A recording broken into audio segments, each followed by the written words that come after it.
Му посакувам добре дојде на овој онлайн разговор на писателот од Република Бугарија Николај Бојков. Николај во текот на ноември е на книжевна резиденција во Скопје во рамки на проектот Reading Balkans, проект кој што се реализира со поддршка на програмата Креативна Европа на Европската Унија и на Европската мрежа за превод и книги Традуки. Здраво, Николај, добар ден. Добър ден, здравей. Многу ми е жал што поради ситуацијата овој разговор не можеме да го водиме во некој јавен простор со присуство на публика, со која што директно ќе можевме да се запознаеме со твојата енергија и начинот на кој што зборуваш, истовремено и со дел од твоето творештво, но се надевам дека овој начин на комуникација и на разговор ќе го покрие интересот на нашата и на пошироката публика за твоето творештво. Како што реков, Николај Бојков во рамки на ноември е на резиденцијален престој во Скопје, на кој што се запознава малку повеќе со книжевната сцена во нашата земја, но и остварува можност да се запознае со некои писатели, преведувачи, издавачи кои што се активен чинител на нашата сцена. Николај Бојков е роден 1968 година и е поет, прозаист, преведувач, публицист. Сепак на книжевната сцена во Бугарија почнува со поетска збирка, а потоа објавува и прозни дела. Па за почеток, Николај, како себе си најблиску се одредуваш? Како поет, како прозаист, како преведувач, или ти се сите овие функции и сметаш дека се комплементарни во твоето творештво? Ами аз мисля, че това са по принцип различни неща. Едно е да пишеш, друго е да превеждаш, а трето е да пишеш критика за някого. Когато превеждам, не е важно какъв е моя глас, а какъв е чуждия глас. И там, нали, това, което правя е да излича собствения си глас, за да се чуе гласа на другия.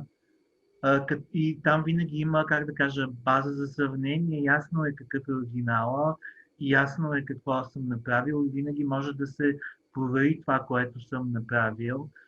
Когато пиша, там не се знае, няма към какво да го се отнесеш, освен към това, което е направено и което се е случило като написано. То си е само по себе си, така или иначе. И то кореспондира с различни други текстове в собствената ми култура. Между другото, съвсем различни са нормативните очаквания спрямо превода и спрямо авторските текстове. Изречения, които мога да си позволя като автор, са прекрасни български изречения. Но ако подобно изречение направя като преводач, казват, той не знае български. Я да си научи български и после да превежда. Много са по-строги, как да кажа, изискванията към един преводач. Да не говорим, че когато, например, чета на унгарски, тогава има явна разлика между преводна и книга, написана от унгарски автор, защото преводните книги са едни много логични, стройни, изреченията са ясни, ясно е къде е по-дълго, къде е сказуемото. Просто е песен да четеш един превод на унгарски, докато при един унгарец постоянно има нещо, което не е според правилата, не е така както трябва. Един автор си позволява да излиза извън това, което се смята за позволимо и приемливо. Иначе като какъв се определям? Определям се като писател. Дълго време аз с различни имена обозначавам това, което правя, когато съм писател. Тогава съм Николай Бойков. Когато съм преводач, тогава подписвам текстовете си като Николай П. Бойков, защото Павлов е през името ми. А когато съм критик, тогава се подписвам на ПБ, нали, буквите от трите ми имена. Значи, одлично, имаш повеќе идентитети во зависност од тоа која улога ја имаш. Да, това, което правя, то влече след себе си начина по който го правя и начина по който го подписвам. Аз не съм един и същ като преводач, като автор и когато пиша за критика. Макар че реално погледнато книгата, която работя в момента, тя по някакъв начин синтезира тези ми роли, които ги правя по-отделно. Тя се казва Преводи с биография и в нея има авторски текстове, има преводи и от време на време има нещо, което може да мине и за критика. Значи во оваа книга на вистински начин се преплетуваат и се, како во принцип на споени садови, се спојуваат твоите различни поетички пристапи. Ами аз не бих казал, че се преплитат, по-скоро бих казал, че по някакъв начин се срещат и се синтезират в едно, когато вече не е важно дали съм такъв или онакъв, а тези различни начини успяват да се сговорят, не знам дали това е разбираемо, да се сговорят един с друг, да се разберат. Во 2010 година излегува твојот епистоларен роман Писма до Петар. Извадок дел од овој роман е преведен и на македонски јазик и додека ги читав овие извадоци, имав интересно чувство дека иако станува збор за проза, станува збор за ритмична проза, станува збор за една музикална проза, станува збор за тоа дека прозата на моменти во овие текстови се доближува до песна во проза, до самата поезија. Се чини дека ритмот е исклучително важен кога станува збор за твоето творештво. Ами аз мисля, че ритъмът е в основата на литературата, че това, което прави литература е, че успява ритмически да организира даден текст, като го прави не само в един и същи ритъм, но и сменя ритмите. Има един унгарски писател, той се казва Силът Борбей. И в една от книгите си, която е Към тялото, това е названието и Към тялото, в нея той работи с реални монолози на жени, които са преживели Холокоста и на жени, които са абортирали. Значи, тя е съставена на следния принцип. Има негово стихотворение, монолог, негови стихотворение, монолог и така нататък. И има две книги, документални книги с монолози на такива жени. И той взима даден монолог и прави от него стихотворение, наративно стихотворение, много дълго наративно стихотворение. И аз си направих, т.е. когато ги чета като монолози в неговата книга, аз ги намирам за силно въздействащи. И беше ми страшно любопитно от какъв материал тръгва да работи. И затова потърсих тези документални книги и сравних всеки от монолозите в книгата на Силът Борбей с оригиналните документални текстове. И се оказа, че там виждаш, че има човек, който си разказва неговата си история, но Силът Борбей е успял да отмахне това, което е излишно и е успял ритмически да организира този монолог, така че той да проработва. Јасно. Во еден наш разговор спомна дека документаристичкиот аспект во твоето пишување, во твојата проза ти е важен. Зошто? Ами от една страна това е таланта ми, поне аз така го усещам. Всеки писател си носи неговия си талант и той трябва да по някакъв начин да знае какво може и какво не може да прави. Аз не съм от писателите, които могат да си измислят. От друга страна, това, което правя е не само документално, аз свидетелствам за света, аз съм в позицията на свидетеля. И това ми е особено не само в позиция на свидетеля, а на онзи свидетел, който говори в парезия. Не знам дали знаеш това понятие. Онзи, който свидетелства за истината, залагайки тялото си, живота си и така нататък. И това е много важно за мен, защото в моята лична история, в моята лична съдба, аз съм преминал през това, което, преминал съм през лудостта. Няколко пъти съм бил в психиатрия, имам всякакви диагнози, като се почна от шизофрения и се свърши с мания, депресия, биполярно разстройство.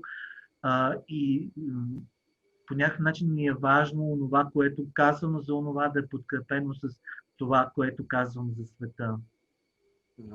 Во, во 2010 година излегува твојата следна прозна книга, Книга на животот. Оваа книга во себе содржи стихови, конкретни датуми, часови, конкретни имиња на луѓе и места, нешто во контекст на ова што го зборувавме претходно. За оваа книга Олја Стојанова ќе каже дека многу личи на твоите други книги и дека ти всушност пишуваш една иста книга. Што мислиш за оваа одредница? Писатели кои со секоја своја книга пишуваат една иста книга и од друга страна писатели кои што во секоја следна книга мора да освојат некој свој простори, нови простори. От една страна смятам, че Оля Стоянова е права, от друга страна смятам, че не е права. Формално погледнато, в книгата на живота се правят друг тип литератури. Значи, ако в писмото Петър всяко писмо е едно изречение, което точка има само накрая, като се започва нещо, което се разказва с хиляди вметки, изброявания, натрупвания и така нататък, истории в историята и едно безкрайно говорене, ако така мога да кажа, то по някакъв начин книгата на живота беше отговор и на това, което Богдан Богданов казваше за... Богдан Богданов е един български изявен интелектуалец, много важен за българската културна среда. Той написа много интересна бележка за тази книга, която излезе и в сайта на издателството. И той там твърдеше, или може би в личен начин го каза, вече не помня, че добре би било да изпадам в различни жанрове. Книгата на живота е в един и същи жанр. Тя прави винаги едно и също. Има едно, той го нарича ИСО, което се поддържа и тя поддържа един и същи стил от началото до края. Писма до Петър. Книгата на живота обаче има различни неща в нея. В нея има едни кратки истории, в които обикновено има хора, които си разменят реплики, не по-големи са от една страница и те са, как да кажа, житейски. Да кажем това, което е правил Звездан Георгиевски в този разговор за баща си, само че на много реалистична основа. Кой този казва това, и то е структурирано като реплики. А от друга страна има стихотворение, има цял цикъл стихотворения, има един пътепис, има и един превод вътре в нея, има един текст, който съм писал оригинално на унгарски, той се казва Опита на лудостта и този текст Опита на лудостта съм го превел от български, от унгарски на български. В това, което смятам, че тя по някакъв начин е права, че и там, и в книгата на живота, и в писмато Петър фланьора е този, който е главно действащо лице. Онзи, който седи, разхожда се, вижда и по някакъв начин осмисля това, което е видял, преживял, чул, прочел и така нататък. Од цело ова може да се заклучи дека тебе не те интересира жанрот како чиста форма, туку многу повеќе те интересира во една книга да се случува комбинацијата на жанровите. Ами това ме интересуваше в книгата на живота. В писмато Петър не е съвсем така. Там беше важно онзи глас, който съм го усетил, този глас да го има от началото до края. Нали, и мисля, че това по някакъв начин би трябвало да се случва. Какво точно ме интересува в книгата, която пиша в момента? Мисля, че по-скоро ме интересува въпроса за смъртта. И този въпрос не ме интересува толкова жанрово, колкото, как да кажа, има някакви неща, които вече съм правил и тези неща аз просто ги повтарям като техники написани, които имам от книгата на живота, от писма до Петър и като преводач. Това, което ме интересува също така, не само въпроса за смъртта, а въпроса за границите на езика, за между това положение, когато се намираш между два езика. Затова и Македония е много продуктивна за мен в момента, съвсем неочаквано, защото аз съм много на границата между двата езика в това, което пиша и правя в момента, защото аз в момента много интензивно и пиша и превеждам от македонци и за моя голяма изненада. Това не го бях планирал. Аз бях дошъл да правя други неща тук и не правя това, за което бях дошъл, а това, което в момента самата ситуация изисква от мене. Много отдавна бях на среща с едни млади поети, които нещо се там говореха и когато дойде времето за разговор с тях, аз ги запитах, ако те биха описали с метафора какво правят, когато пишат литература, как биха се описали, дали са такачи, дали са ковачи и там куват някакво желязо или плетат или изтъкават някаква платно и така нататък. И тогава те казаха ми, ние изразяваме себе си, което мене малко ме смути. Реално погледнато аз съм много азов автор, моето аз е винаги там, така или иначе, аз говоря през себе си за света,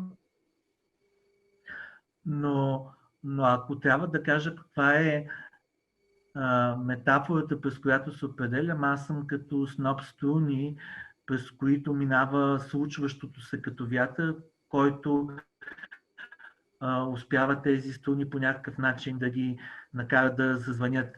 И като писател смятам, че моята задача е да успявам да съм в такова състояние на съзнанието, в което да успявам да показвам онова, което ме зове отвън, да му давам глас и през тази Петър, за който ти каза, че ще издавате негова книга "Една жена". Той има едно много хубаво изречение, нали, за тази азовост. За себе си говоря, не за мен става дума. Јасно. Да, како себе си, Николај Бојков, се лоцираш во контекст на современата бугарска литература? Имаш автори кои што сметаш дека се слични на тебе на ниво на поетика, некои со кои што имаш чувство дека делиш слични преокупации, или ти се допаѓа пристап во литературата на небирање на, условно кажано, генерацијска или некој друг вид поетолошка сродност? Слични означава подобни? Similar, слични, да. Да.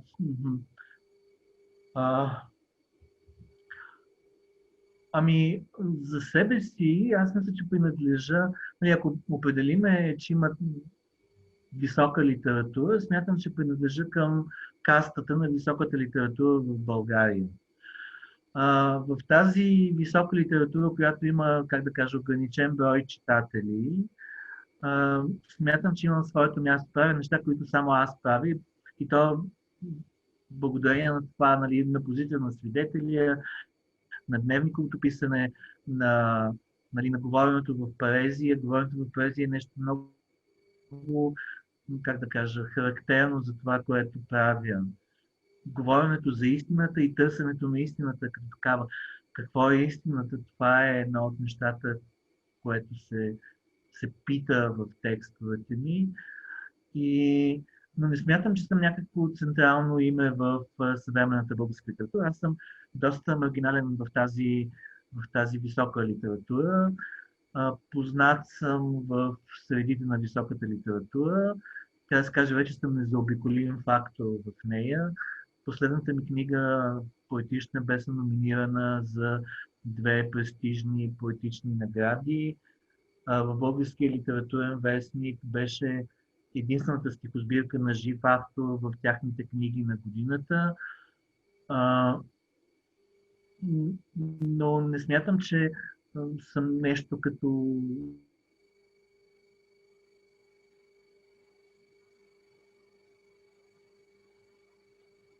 както казват македонски Господ, защото когато вляза в книжарница 3 и попитам дали имат кратки истории, веднага ме идентифицират като българин, нали, книжарката, защото аз не говоря македонски, а говоря на български. И първото изречение е кратки разкази као Господинов. Реално погледнато, за мен кратките разкази на Господинов съвсем не са това, което правят македонските автори Той не е силен в кратките разкази, защото Господинов също не е автор, който е силен в измислянето. Той е силен в сказването на родовите истории и в това, което прави чрез семейството си в своите романи. И той умее да сказва много сладкодумно.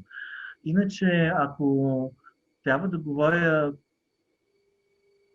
много отдавна, в началото на 90-те години, когато тръгвахме, тогава веднъж с Ани Илков си говорихме пред Народната библиотека. Ани Илков е, така да се каже, българската постмодерност, от чието шинел са тръгнали всички проекти.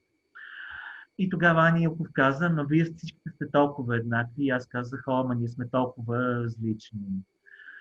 И много ми се иска да съм много различен от другите и да си правя това, което аз си правя. Но не смятам, че аз съм този, който може да го каже това нещо.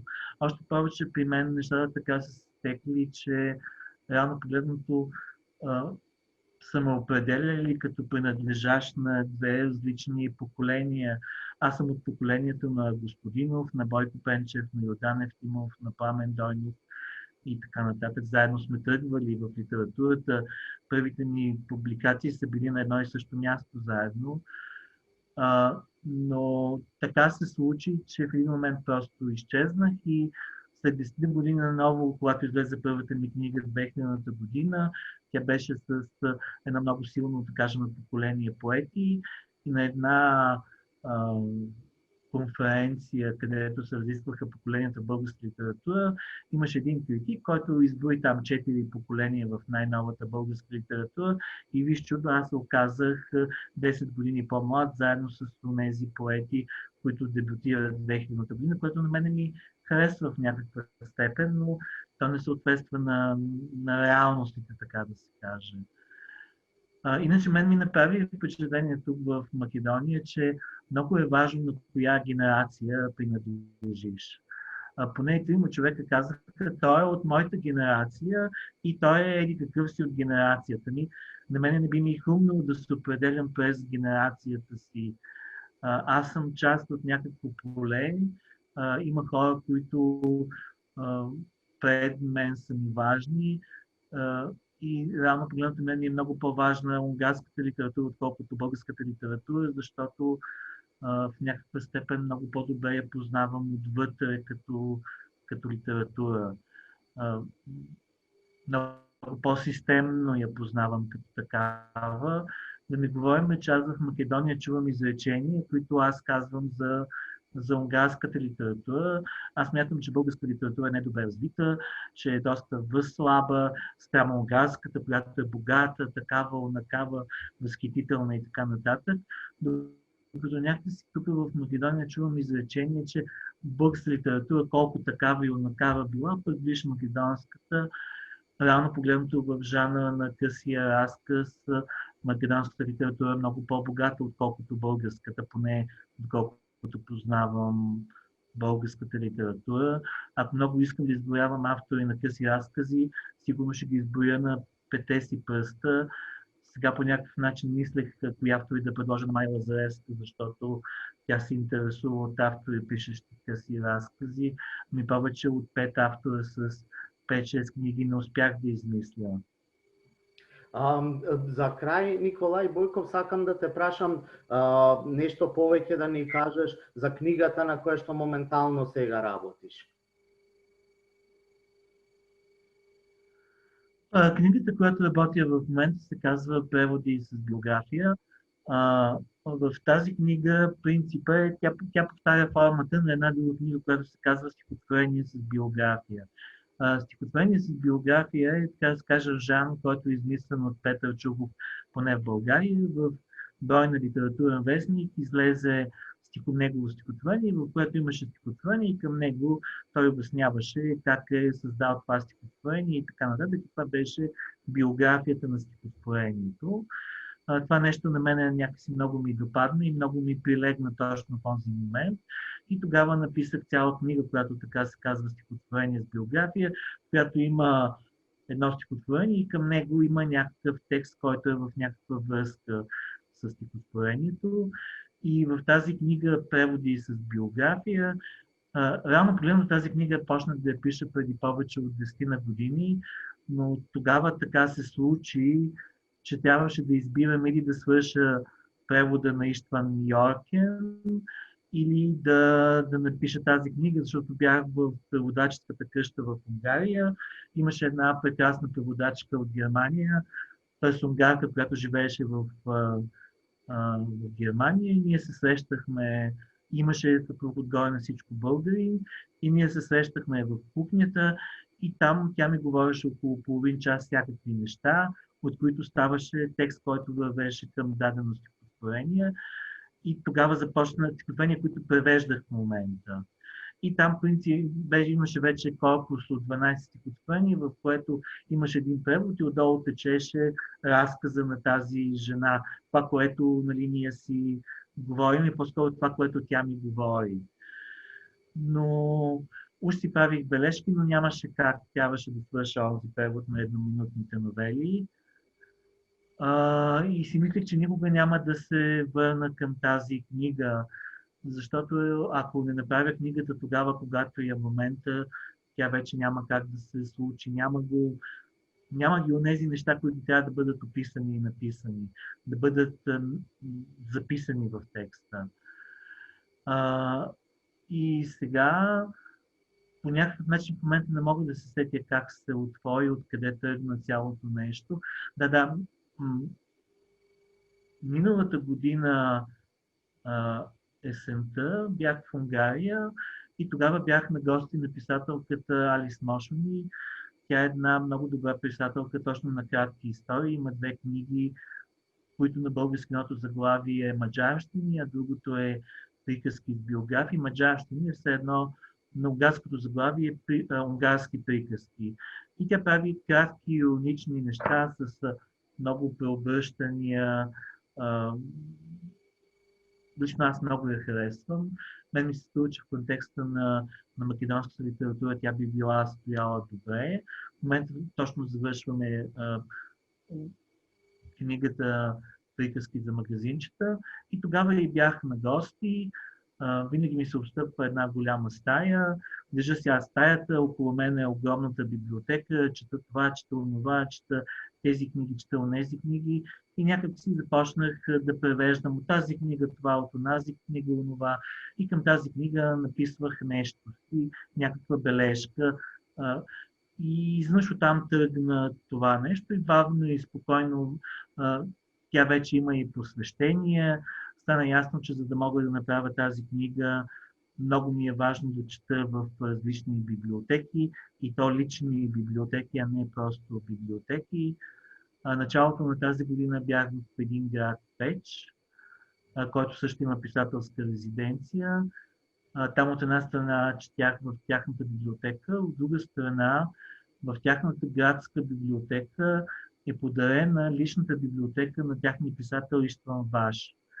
И влизах там всеки ден по 3 часа и си хващах тази книга и започнах да ги чета. Особено интересни бяха тези бележки, които самия автор е правил в самите книги. Например, тогава разбрах, 40 години аз неправилно съм знаел една унгарска дума. В началото на 90-те години ми казваха, че говоря като унгарец, без да имам произношения, но говоря афектирано. Афектирано не знам дали се разбира. И аз, нали, от българския има думата афект, си мислех много емоционално, с много чувства. Тези балканци тук, нали, онези са хладни, пък ние сме не знам си какви, и това искат да ми кажат, нали, че много чувства и емоции има. И, нали, четах една книга и накрая Иштван Ваш беше отбелязал афектирано. А в тази книга нямаше нищо афектирано. Никакъв афект нямаше в нея. И аз просто си отворих речниците и погледнах какво означава думата афектирано, нали, на унгарски. И се оказа, че това е един фалшив приятел. Не знам дали познаваш този термин. Да. Фалшив... Да. Тоа е исто лажни парници во два јазица. Да, едно и също е думата, но всъщност означава други Нешто различно. неща, като чувам на български и чувам на македонски. Или като калинка на български и калинка на македонски. Оказа, че в унгарски език това означава превзето, маниерно. Превзето разбираш ли? Не. Маниерно. Да. И така. Там, между другото, аз никога не знам кога една книга свършва тогава, когато свършва.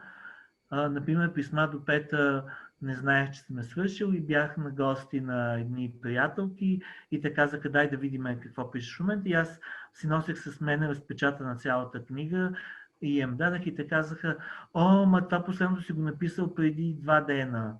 И аз си казах, Боже, 2 дена, аз имам чувство, че мен ме делят столетия от това, което съм написал.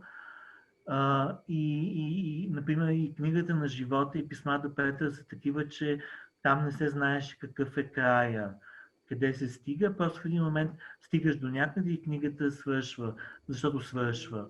Тук, например, за първ път знам кога ще свърши тази книга. Не знам кога във времето ще свърши, но знам какъв е края и кой е последният текст в тази книга, защото той се написа тъкмо там в Печ. Това е едно от малките неща, които написах там. За разлика от Македония, там почти не пишех, там нищо не написах.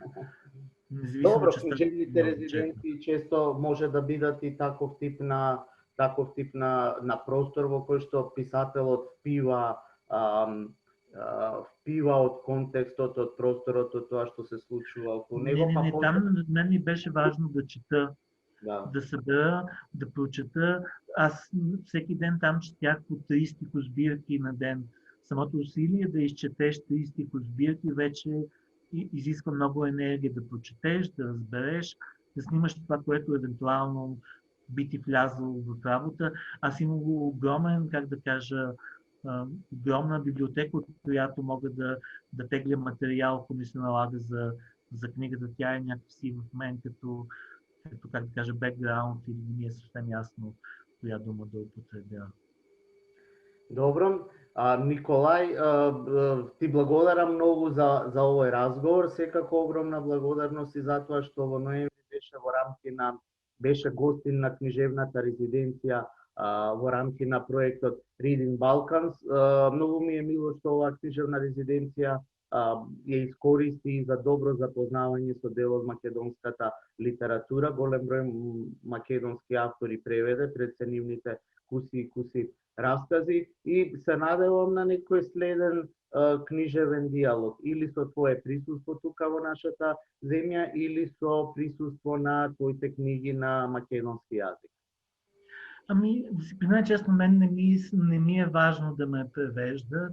В смисъл такъв, за мен е важно това, което правя, да го правя на български, да работи в българската културна среда. Още повече, че то наистина е над някакви гранични положения.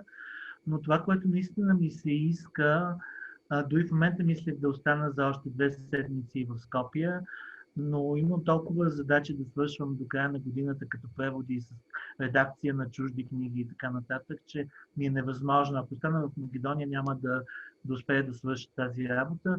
Много ми се иска някъде март, април, когато може би се поуспокои, наново да дойда. Мисля, че от финансова гледна точка присъствието на един българин в Скопие е постижимо спрямо, нивата на живот в България и в Македония. Бих могъл да си позволя 2 седмици. Отлично. Активно четене в Македония.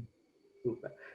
Николај, ти благодарам и така, се гледаме повторно. Благодаря за този разговор и за срещите в Македония с езика, с Скопие, с писателите, за срещата с тази реалност.